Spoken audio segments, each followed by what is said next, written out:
d'un smartphone ou d'une tablette Android sur laquelle vous avez au préalable installé MIT AI2 Companion. Sur Google, il vous suffit d'avoir une adresse Gmail. Donc ensuite, je vais sur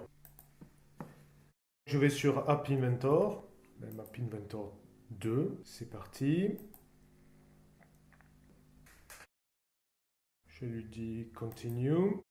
Projet, Start New Project. Tuto AILVH underscore 01. Très bien. Donc on est dans l'interface designer parce qu'on est en train de concevoir l'interface. On va mettre un text box, c'est-à-dire un champ de saisie, et on va mettre un bouton. Le bouton, puisque c'est lui qui est sélectionné là, ses propriétés, on les voit dans la marge de droite.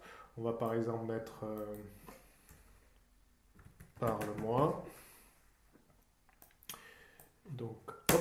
Et puis le champ de saisie, on va dire que c'est un multiline si jamais on veut saisir beaucoup de texte. Alors, je n'ai pas encore fait communiquer mon interface web avec ma tablette Android. Donc pour ce faire, je fais Connect AI Companion.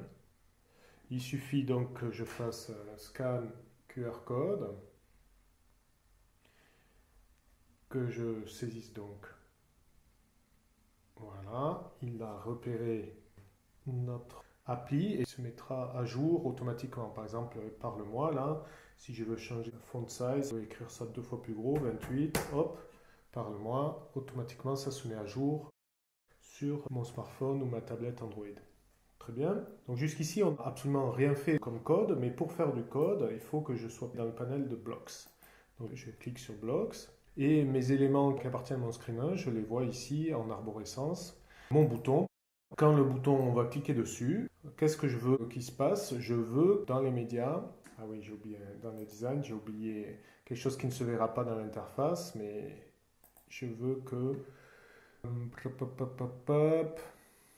text to speech, voilà. Si je le mets sur mon screen, il va se mettre en dessous, puisque ce n'est pas un élément qui s'affichera, mais c'est un élément sous-jacent à notre application. Le text to speech, c'est une fonctionnalité qui va lire du texte et le faire sortir par le haut-parleur de ma tablette. Donc maintenant je peux revenir dans les blocs, c'était l'élément qui me manquait pour faire la réaction au clic sur le bouton 1. Et bien la réaction ce sera quoi? Et bien, je vais cliquer sur Text to Speech pour voir quelles sont les actions que je peux mettre. Je vais comme un résultat appeler le text to speech, .speak, qui va prendre pour argument le message. Mais quel message? Le message qui est dans ma text box. Le message qui est dans ma text box, il est là. Pof. Donc par un jeu de puzzle, je vais pouvoir faire marcher mon affaire. Alors tout de suite, démonstration. Hop, je mets dans mon texte quelque chose, bonjour. Bonjour. Voilà. Et donc, si je veux rajouter des choses rigolotes, je peux par exemple revenir dans le designer, dire que je veux quelque chose qui soit sensible, voilà, actionnette sensor, ça aussi c'est un nom visible, il va se mettre en bas. Donc, une fois que j'ai mis ça dans le panel design, je reviens au code et je dis que si jamais le détecteur sensomètre a remarqué qu'on secoue ma tablette ou mon appareil Android, qu'est-ce que je veux faire? Je veux faire dire autre chose. Alors faire dire autre chose, par exemple, je peux cliquer sur quelque chose, faire CTRL-C pour le copier, CTRL-V pour le coller. Il est en attente de le mettre à un endroit dans le puzzle. Je vais mettre ça. Par contre, ça je peux le mettre à la poubelle. Hop là, je fais comme ça, supprimer. Plutôt que mettre le message qui est dans le textbook, je peux faire un texte tout simple, c'est-à-dire cessez, s'il vous plaît, de me secouer.